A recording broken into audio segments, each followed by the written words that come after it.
Hey guys, good morning. কেমন আছো সবাই? আশা করছি সবাই ভালো আছো।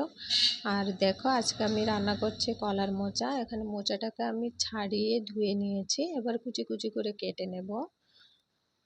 তারপর জলে একটু হলুদ লবণ দিয়ে প্রথমে এটাকে ভাপিয়ে নিচ্ছি।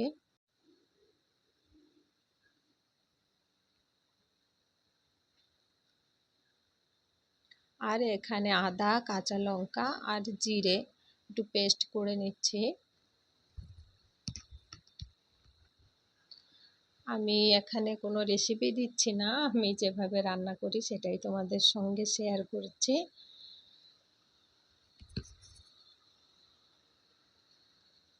তারপর তেলে তেজপাতা, শুকনো লঙ্কা আর পেঁয়াজ কুচি দিয়ে দিচ্ছি, আর একটু হলুদ লবণ দিয়ে আলুটাকে ভেজে নিচ্ছি। এবার ভাজা হয়ে গেলে, আলুটা একটু ভাজা হয়ে গেলে মোচাটাকে দিয়ে দিই। আর ওই যে মশলাটা করে রেখেছি ওটাই দিয়ে দিচ্ছি।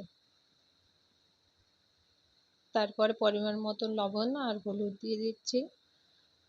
আর হয়ে গেলে লাস্টে একটু গরম মশলা দিয়ে নামিয়ে নিচ্ছি।